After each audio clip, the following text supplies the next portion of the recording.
नमस्कार, मैं हूं नीलू। तो देखिए, अमेरिका का B-2 बॉम्बर अब कतर पहुंच चुका है। और कतर पहुंचने का क्या मतलब है? बात हो रही है ईरान की, क्योंकि ईरान इस वक्त अमेरिका के टारगेट पे है।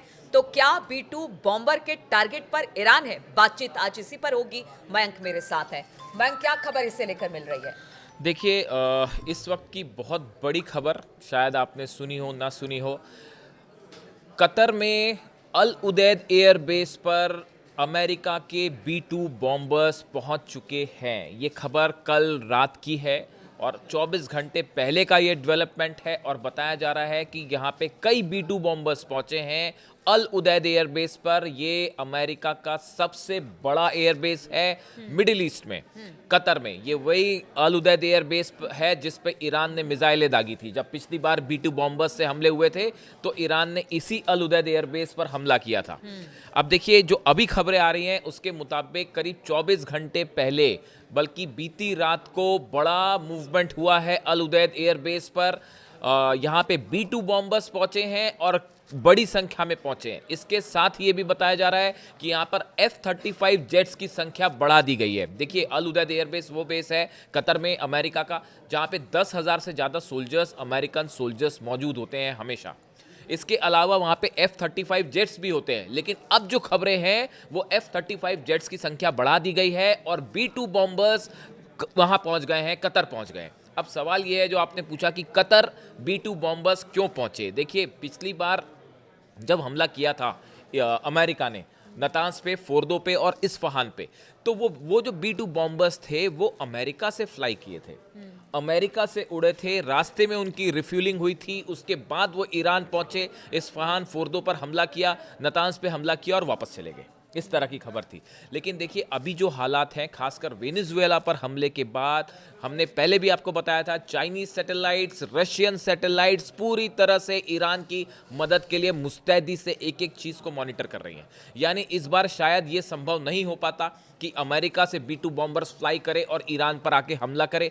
बड़ा डिस्टेंस है, इसमें टाइम लगता और ये शायद संभव ही नहीं हो पाता। और ईरान खुद भी अलर्ट है। और ईरान अलर्ट है। ईरान की तैयारी तो हम आपको बताएंगे अलग से क्या है। अब इन हालात में B-2 बॉम्बर्स का कतर पहुंचना, शायद ये कई सालों बाद ये घटना हुई है या शायद पहली बार ऐसा हो रहा है कि B-2 बॉम्बर्स कतर में अल उदैद एयरबेस पर दोहा के करीब जो है वो पहुंचे। ये वो एयरबेस है जहां से अमेरिका अपने जितने मिडिल ईस्ट के ऑपरेशंस होते हैं उन सबको यहीं से चलाता है। और शायद इसी बात की धमकी ईरान ने दी है कि देखिए, मिडिल ईस्ट में जितने भी आपके सैन्य ठिकाने हैं या एयर बेसेस हैं, उन सबको अगर टारगेट किया जाएगा अगर आप हमला करते हैं। हाँ, अब देखिए, ये इन B-2 बॉम्बर्स का कतर पहुंचना बड़ी साधारण सी बात है कि ये एक जंग के बेहद करीब खड़े हैं अमेरिका और ईरान। और एक्सपर्ट्स का मानना ये है कि किसी भी वक्त बड़ा ऑपरेशन हो सकता है, किसी भी वक्त हमला हो सकता है। अब देखिए, डोनाल्ड ट्रंप का जो नया बयान आया है, उन्होंने एयरफोर्स वन में आजकल वो प्रेस कॉन्फ्रेंस करके वहीं पे बयान देते हैं। उन्होंने कहा था, leaders of Iran called yesterday. उन्होंने कहा कि ईरान हमसे बातचीत करना चाहता है, ईरान के लीडर्स ने हमें फ़ोन किया है। ईरान की तरफ से कह दिया गया ऐसा कुछ नहीं हुआ। बात नंबर एक। बात नंबर दो, Trump told reporters about Air Force One on Sunday adding that a meeting is being set up, they want to negotiate. कि हमने एक मीटिंग तय कर ली ईरान के साथ और ईरान हमसे बातचीत करना चाहता है। ये ट्रम्प कह रहे हैं अपनी तरफ से, ईरान ने ऐसा कुछ नहीं कहा है। देखिए, ईरान पहले कह चुका है कि देखिए, बातचीत हम करेंगे, लेकिन शर्तें, मतलब ऐसा नहीं कि आपकी ईरान शर्त को पे नहीं पीछे होगी। आपकी हाँ, शर्तों पे आपकी नहीं शर्त होगी। पे बात नहीं होगी। बातचीत होगी, लेकिन आपकी शर्तों पर है। अब लेकिन इसके साथ डोनाल्ड ट्रंप क्या कह रहे हैं, we may act before a meeting. Trump ये कह रहे हैं कि हमारी बातचीत होगी, उसके पहले ही हम हमला कर सकते हैं। तो एक तरफ जो है ट्रंप ये भी कह रहे हैं कि बातचीत करेंगे, दूसरी तरफ हमला भी करेंगे कह रहे हैं। तो जहां तक ये बात है तैयारी की, बड़ा मिलिट्री मूवमेंट अमेरिका का हो चुका है। आपने खबरें सुनी होगी 2 दिन पहले कि सीरिया में बड़ी स्ट्राइक हुई। अमेरिका ने सीरिया में आईसिस के ठिकानों पर बड़ी बम्बार्डमेंट किया है, बड़ा हमला किया है।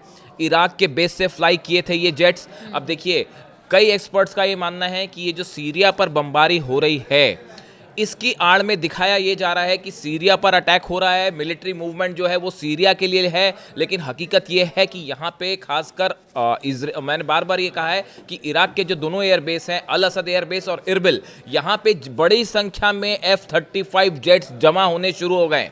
ऑपरेशन भले सीरिया में हुआ, आईएसआईएस के ऊपर हुआ ऑपरेशन, लेकिन उसके पीछे जो तैयारी है, असल मकसद वो ईरान को टारगेट करने का है। बड़ी संख्या में इराक में दोनों बेसिस पर F-35 जेट्स हैं और अब जो B-2 बॉम्बर्स हैं, इनकी एंट्री इस बात को लेकर लगभग कंफर्मेशन देती है कि जल्द ही कुछ बड़ा एक्शन जो है वो मिडिल ईस्ट में देखने को मिल सकता है। अब देखिए इसकी तैयारी जो है, तैयारी की जो खबरें आ रही हैं वो ये है कि ईरान की तरफ से आप देखें पिछले 7 दिनों के अंदर ईरान की तरफ से बार बार ये बात कही गई कि अगर किसी भी तरह का हमला होता है तो अमेरिका के 8 बड़े एयरबेस जो हैं वो पलक झपकते ही हम जो है निशाने पर रहेंगे। अगर ये सब एयरबेस की आप बात करें, जो बड़े एयरबेस हैं, बहरीन, मिस्र, Iraq, Jordan, Kuwait, Qatar, Saudi Arabia और यूएई, ये 8 जगह ऐसी हैं जहां पे अमेरिका के बड़े एयर बेसिस हैं।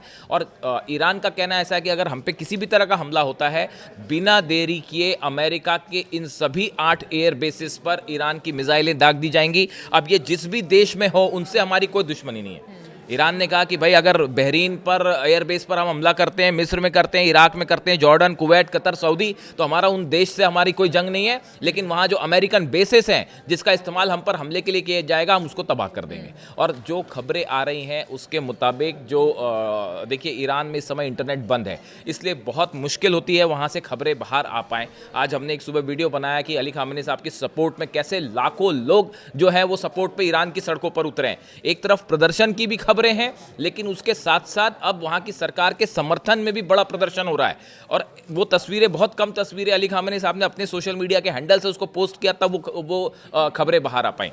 अब देखिए ईरान, बताया जा रहा है कि ईरान के पास जो खैबर मिसाइल्स हैं, 500 से ज्यादा खैबर मिसाइल्स जो हैं वो सिर्फ अमेरिकन बेसिस को टारगेट करके लॉक कर दी गई है।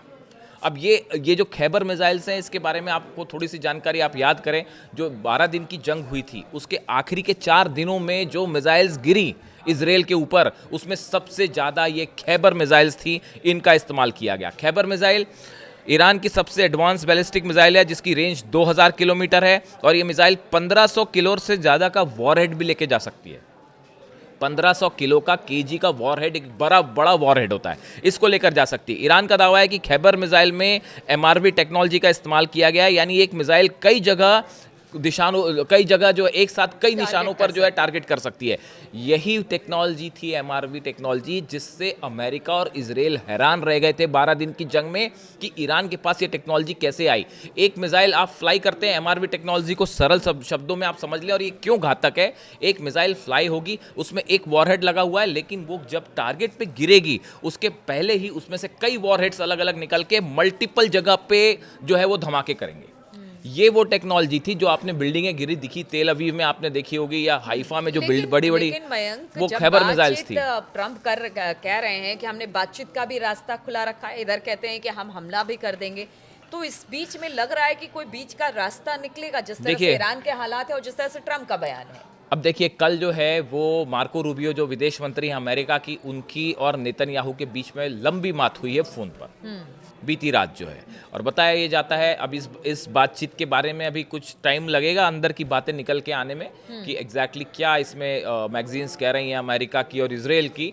लेकिन जो खबरें हैं वो ये कि इस मीटिंग में एक बड़ा चर्चा इस बात पर हुई है कि ईरान पर अगर हमला करता है अमेरिका तो उसका नतीजा क्या होगा। इसको भाई आप ये भी तो कैलकुलेट करेगा इजराइल की क्या होगा।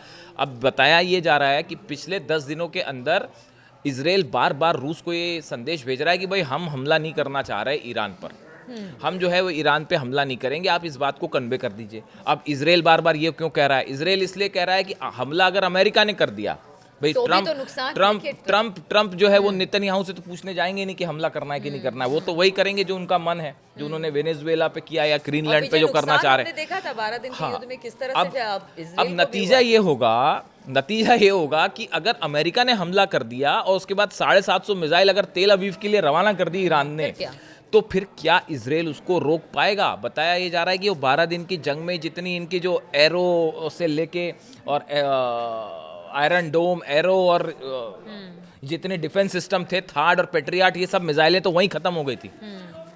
और अमेरिका को खुद अपने डिफेंस की जरूरत है, तो अभी वो पूरा लॉट जो है वो फिर से इसराइल नहीं पहुंच पाया है। तो ऐसे में जब वो 12 दिन की जंग में इसराइल की खत्म होते होते आखिरी के 4 दिनों में हालत खराब हो गई कुल थी। मिलाकर कहा जाए कि अगर हमला होता है तो फिर मतलब इसके घातक परिणाम, बड़े घातक परिणाम और ज्यादा नुकसान। देखिए अमेरिका तो दूसरे देश से जंग कर रहा है, बिल्कुल वो दूसरे देश की जमीन पे जंग कर रहा है। मतलब फ्लाई कहाँ से कर रहे हैं वो? कतर से फ्लाई करेंगे, सऊदी से फ्लाई करेंगे, जॉर्डन से फ्लाई करेंगे, बहरीन से फ्लाई करेंगे। वो तो दूसरे देशों के एयरबेस का इस्तेमाल कर रहा है। उसको सीधा नुकसान तो होगा नहीं अमेरिका को, लेकिन उसका बड़ा नुकसान इसराइल को होगा। तो ये जो पूरा कैलकुलेशन है, इसराइल की सेना एक तो लड़ने को राजी नहीं है। इस तरह की भी खबरें हैं वहाँ से, बड़ी सारी आप वेबसाइट्स खंगालिए इसराइल की सेना जंग करना नहीं चाहती। खासकर गजा में जितना सब कुछ हुआ उसके बाद जो है इसराइल की सेना अब जंग करने की स्थिति में नहीं है।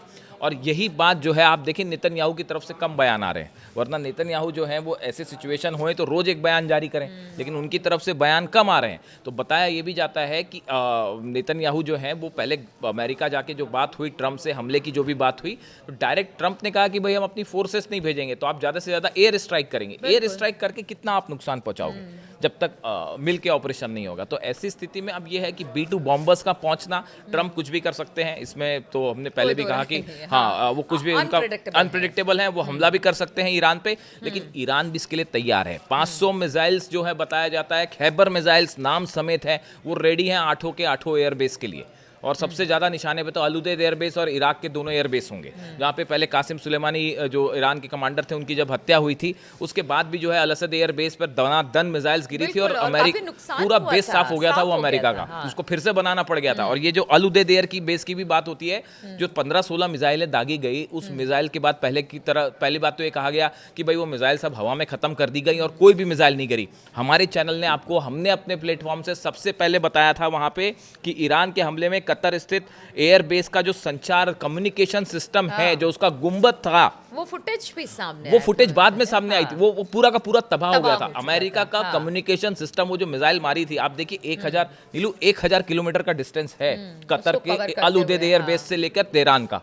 वो 1000 किलोमीटर से ईरान की मिसाइल फ्लाई करती है, बीच में कोई अमेरिकन सिस्टम उसको रोक नहीं पाया, कोई इसराइल का सिस्टम रोक नहीं पाया, कोई कतर दोहा का सिस्टम उसको रोक नहीं पाया। और उसमें से बताया जा रहा है कि 3 से 4 मिसाइल अल-उदैद एयरबेस पर अभी गिरी थी 12 दिन पहले, और उसका पूरा कम्युनिकेशन सिस्टम जिसको जियोडेसिक जो है गुंबद जियोडेसिक सिस्टम कहलाता है, वो पूरा का पूरा साफ हो गया था। उसको बनाने में काफ़ी मशक्कत करनी पड़ी।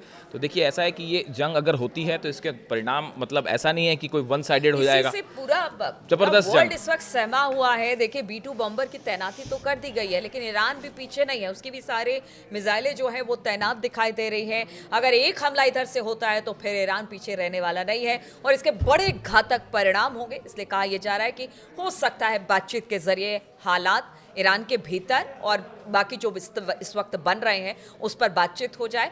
लेकिन हम बार बार यही कहते हैं कि ट्रंप हैं, क्या करेंगे कुछ कहा नहीं जा सकता है। इस पर लगातार हमारी नजर बनी रहेगी। आप बने रहिए हमारे साथ।